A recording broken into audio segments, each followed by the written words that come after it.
Awesome. All right. Says we're Good live. morning. Here we are, Good morning. winging life. Yep. From the car, from the office, Mm-hmm. Mm-hmm. from wherever, right? I know. Yeah. Mm. It's yeah. Life is challenging, isn't it? It doesn't sometimes it just doesn't stop. Sometimes there's a pause. Um, and I think also like if you come from a background of trauma, you wait for the shoe to drop all the time. So it's like things are going really good, and then okay, wait, things are going too good. What's going to happen next? Yeah. Sometimes. Yeah. No, I've been there. Mm-hmm. Yeah, Um, and that's the whole opposite of manifesting. Or, absolutely, exactly. I mean, it's It's manifesting the negative things. mm-hmm, mm-hmm. It's a conscious effort to be aware and think like, okay, that's old thinking. We're not going to think like that. Right. Yeah. Yeah. It's a constant practice of things are going good, and when you start to feel that feeling of, oh shit, something bad's going to happen, you have to be aware of that, right? And you need to Yeah. stop it, like right then and there. Mm-hmm. Um, and then say stuff like, things are going good, and I deserve them to be going good, because some of it goes back to not feeling that. Worthiness of going You're, good. yeah, Yeah. yeah, yeah, yep. Mm. I know that's hard though. Um, so, oh gosh. Well, I don't even know. I'm headed to the hospital. Yay.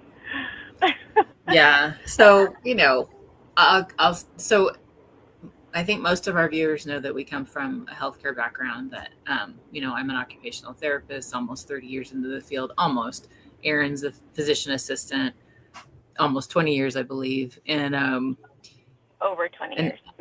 yeah, 20 I almost said plus. almost 30, but I'm like, no, I'm really at like 22 or 3. Feels like 50 though, I'm sure. I know, right? um, Yeah. I Anyways, mean, go on. yeah, but I don't want to bag on healthcare because that can turn into a rant. We don't want to do that.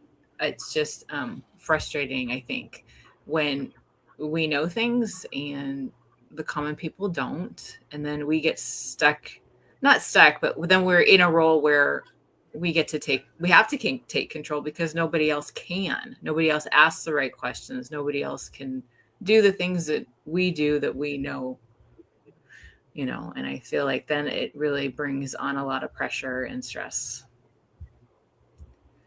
Mhm. Yep. Yeah, and I think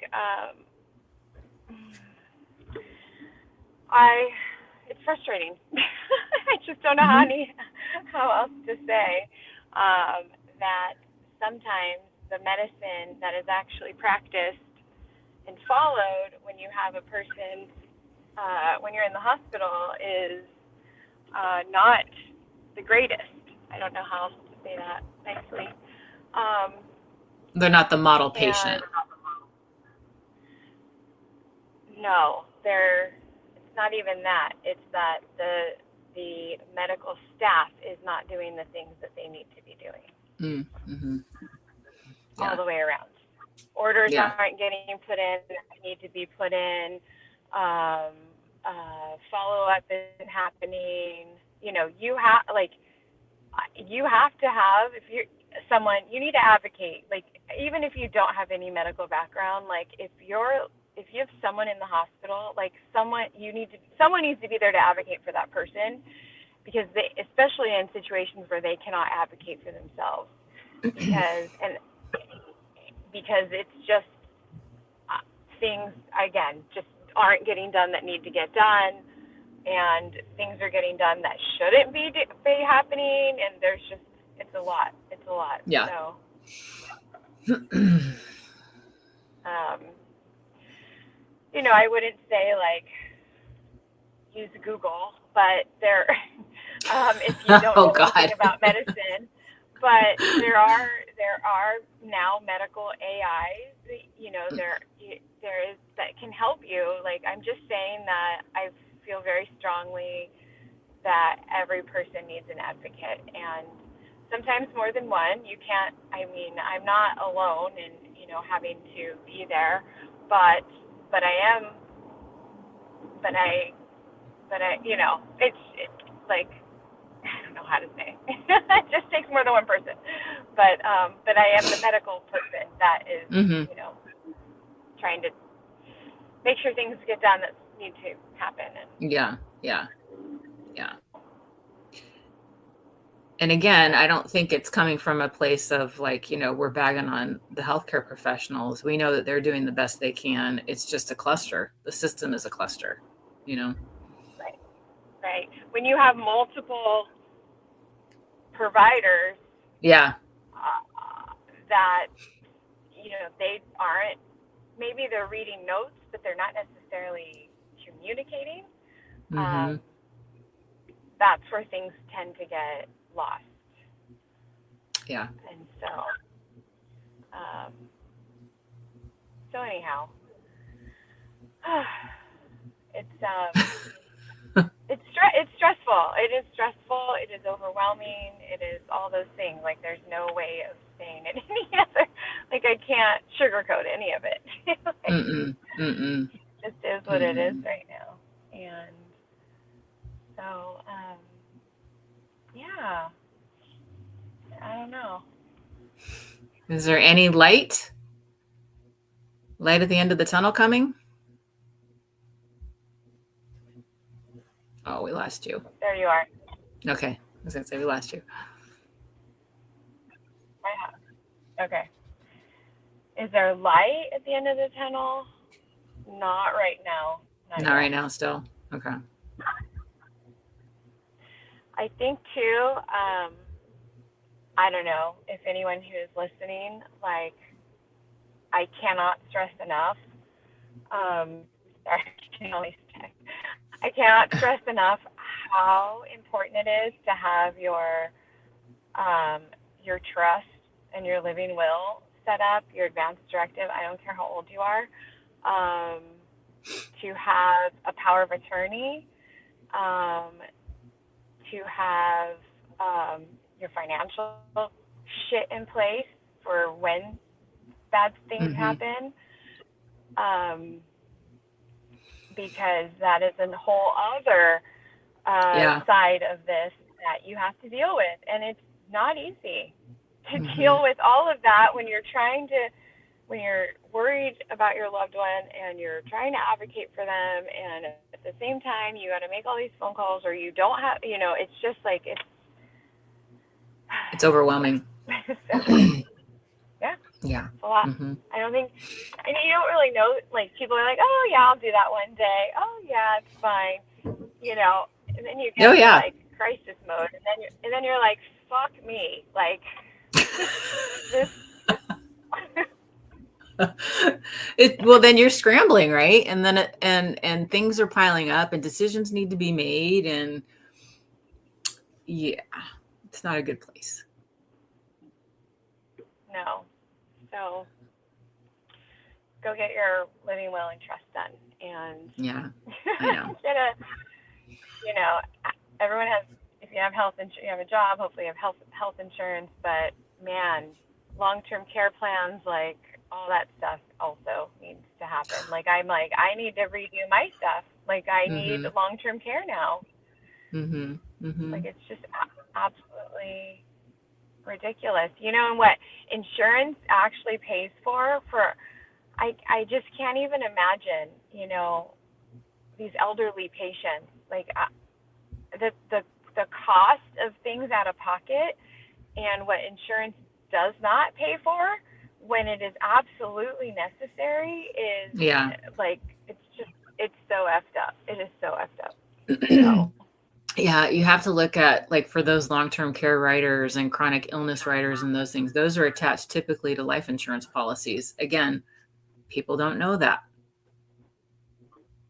you got to dig in, you got to start doing research. And you don't want to get those things when you're sick, because a lot of times then you won't qualify for them. Shoot. They have to be done like in your 30s or your 40s even.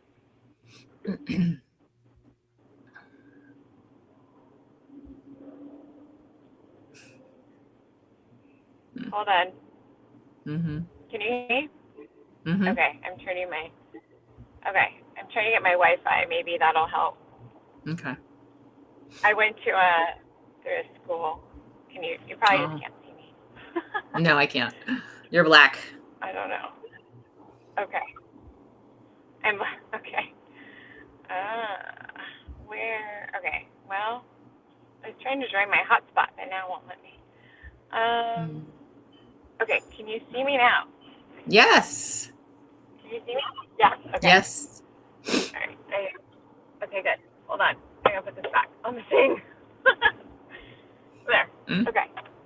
Oh my God. Multitasking. Woo! While driving. Not so good. I know. Oh my God. Yes. Oh my gosh. Okay, you're saying life insurance policies, these things are attached to. That's true. That's a good. Yeah, your long-term care, chronic illness, those are things that are attached to life insurance policies, index annuities, variable universal life products. I know, because I used to sell this stuff. But it's very important to look into it. And it's very, very important to look into it before you need it, because sometimes you're not insurable on the life insurance end with those products. So, when it's just like, managed, California managed health or whatever, doesn't cover prosthetics. Well, nobody would think that they would need to ask for that until they've actually lost the limb. Right. And then it's like, what are they going to do? Limbs are very expensive. Thousands. And these days, people typically don't have thousands sitting in the bank. Some do, but one leg can easily be 10 to 15,000. And that's okay. That's one thing. Now we're talking chronic illness. We're talking, assisted living, those kind of memory cares, whatever that's ongoing. That's easily 8 to 10 grand a month. Easy. Yep. And then they layer the care. Do you need a shower? That's another, dollar amount. You need to give meds. That's another dollar amount. And it's like, it's really talking about planning ahead is crazy. I know. Because you need to plan that kind of money like in your freaking 20s. Yeah. Right. Honestly. Right. And it sucks because you're like, I'm putting this away. This is my hard-earned money. In your 20s, you're not making that much money. And you're like, and all this needs to go to my future if I need it. Well, yes. Like, it's an intangible. Right. It's an intangible. Yeah. Yeah. And then at the backside, you're like, well, I hope I get to use it. But then it's like, well, no, I don't. Not really. No. But then you're like, can I pass it on? Like, it should be willable or something because, man, you put all that money into something. Like, you should be able to pass it on. Well, with life insurance, it would be your beneficiaries. So, yeah. Right, that part, but not, I don't know about all the long-term care stuff and all that other stuff. Well, if we're talking life insurance, it's built into the policy itself. So it's not like, trust, I'm sure when you buy a policy, you are paying for the cost of insurance. And then you're also having an investment account usually on the side. So yeah, you're probably paying a little bit more for the insurance part of it. Yeah. But still, whatever is in the death benefit and then what's accrued does get to the beneficiary. So now, is it accidental or is it by natural causes? See, it's a whole thing. It's just right. A whole thing. Right, I know, but we're also talking about needing money while the person's still alive. Right. Right. And again, a lot of those policies, yes, you can pull those monies out to pay for those services. But again, how much have you invested into those things so that there's enough there to last 10, 20 years, whatever it may be. But it's just getting old. It's like, oh, the golden years, No, they're fucking tarnished. It's just not that fun. Some Well, are. hopefully, yeah. I'm like that's the goal, right?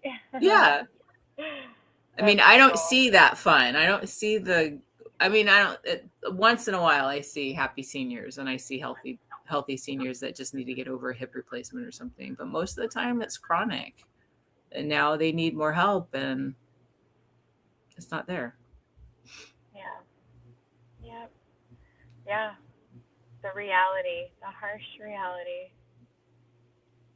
Yeah. I think that's like the hard part too is that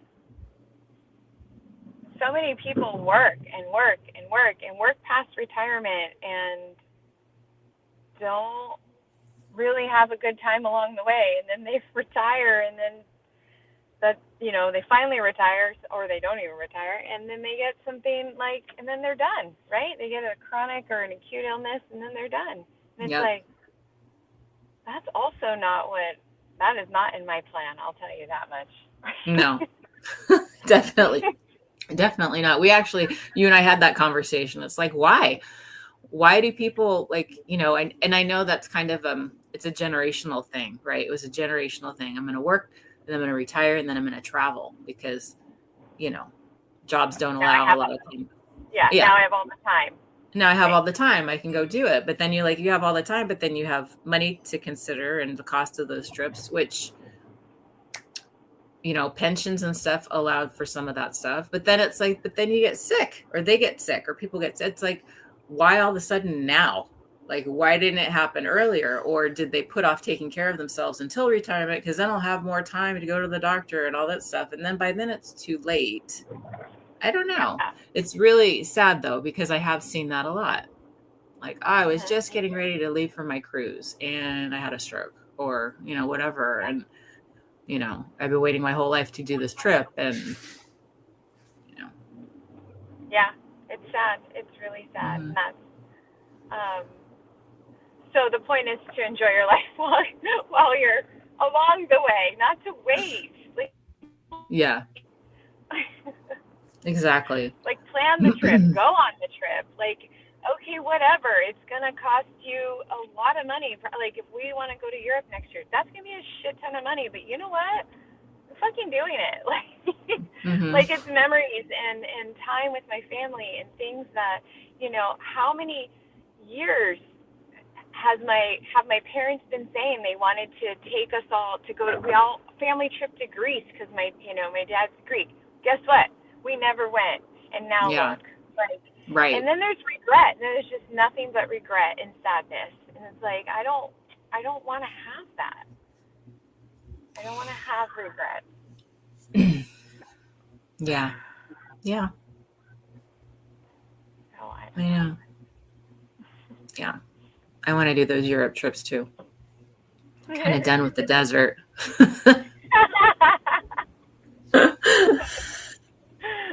Oh, I'm done. You're so funny, I know. Oh my gosh. Oh, well, I'm not really sure if this is an uplifting conversation, but maybe it's just a real conversation, and maybe somebody's going to hear something and they'll be like, I better plan for something. Like, Yeah. get some advice. Hey, so let's do this. Like, okay, so what's your top 3 bucket list things to do? And then we can end on that note. Top 3. Okay, wait. Oh gosh, it's hard to drive and think about this, even though I know them. It's okay. All right. Well, one would be like I really want to spend more time in traveling. I would. Sorry, hold on. Oh boy. Oh my God, Erin, I'm so just sorry. Traffic. There's just traffic. Yeah, like so traveling, right? Like Europe, going on vacation, going places, but definitely over to Europe. Italy, Italy. There's so many places I want to go. I can't even. It's like I need to spend a whole year over there. Yeah, I know. Yeah.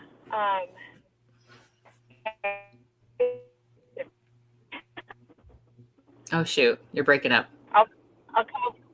Oh, I am. I was gonna Go say ahead. I'll come up with my other two in a minute. You do yours. You do yours. Okay. Well,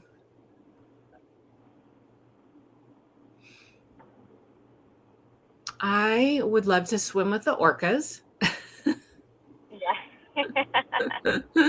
That keeps coming up on my stuff, and I'm like, yes, that's something I definitely want to do. Maybe that, and maybe that's in, I don't know, Antarctica or Norway or something like that. But yes, and I would love to have my kids with me for sure. And yeah, that's like just traveling. I want to go back to Italy. It was so beautiful. I'd love to see other places. You know, Venice. I haven't been to Venice, and No.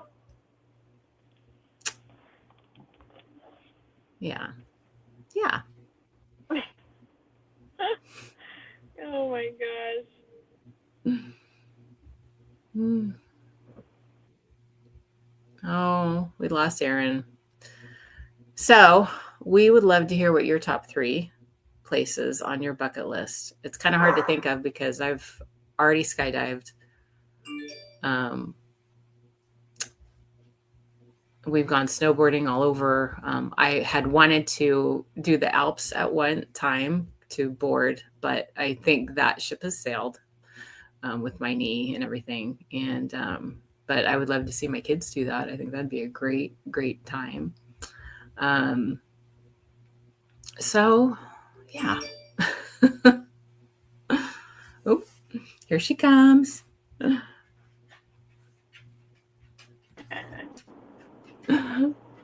There you are. So I was just saying that at one point I wanted to board the Alps, but the thing is, actually, there's a lot of Europe places that don't allow snowboarders. But I'm okay with that ship sailing because of my knee and stuff, and just the age and everything. But I'd love to see my kids do it. I think that'd be awesome. That would be awesome. Mm-hmm. Wow. Isn't it weird when it's like when you go to the music, like when you go to the, whatever, we used to go to the music store, you would go to like the movie rental and you're like, I know these movies I want to see. And then you get there and you're like, now I can't remember any of them. Yeah. I know. So funny. I know. I would love to have a space with more dogs. A space with more dogs? Yeah.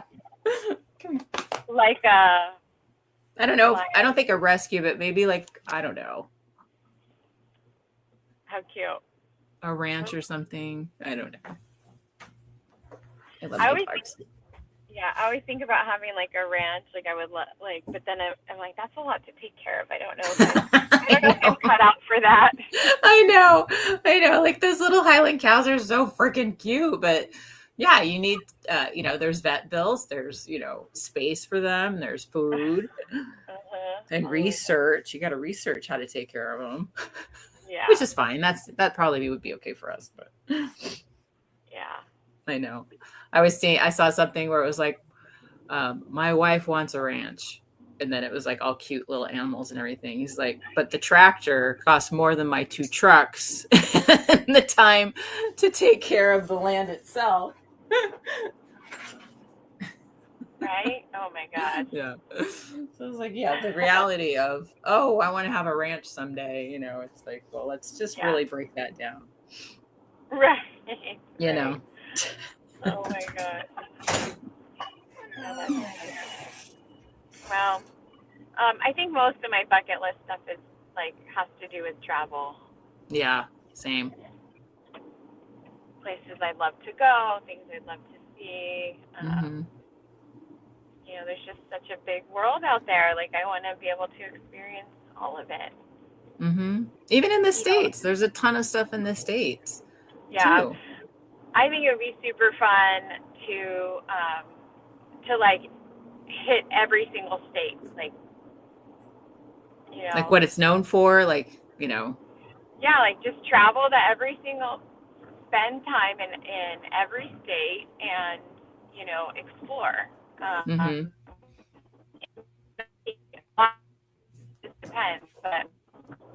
think that would be cool to say that you've been everywhere in the Yeah. United States. And I feel like I've already been to a lot of states, probably like a dozen, but Mhm. there's a lot more to go. Yeah. So, Yeah. well, and what, like having our own little studio and beautiful place to, you know, Mhm. regenerate, rejuvenate. Rejuvenate. Yeah. Yeah. A health and wellness center would be awesome. That'd be so cool. Yeah, Yeah. absolutely. All right. Well, we would Okay. love to, as I was saying, when you you had to, well, when you lost connection, I was saying, tell us what your top 3 are. Put them in the chat. We'd love to hear it. Yeah. You know, these days are crazy ahead of us, and we're just plugging through. So we're flying. We're winging life today. Yeah. So, I like that. mm, Yeah, very good. Awesome. all right. Well, thanks. All That right. Sorry. Whoever tunes in, Thank thank you.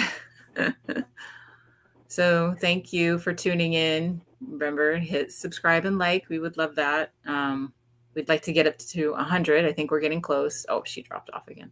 And everybody just have a wonderful day and a wonderful weekend.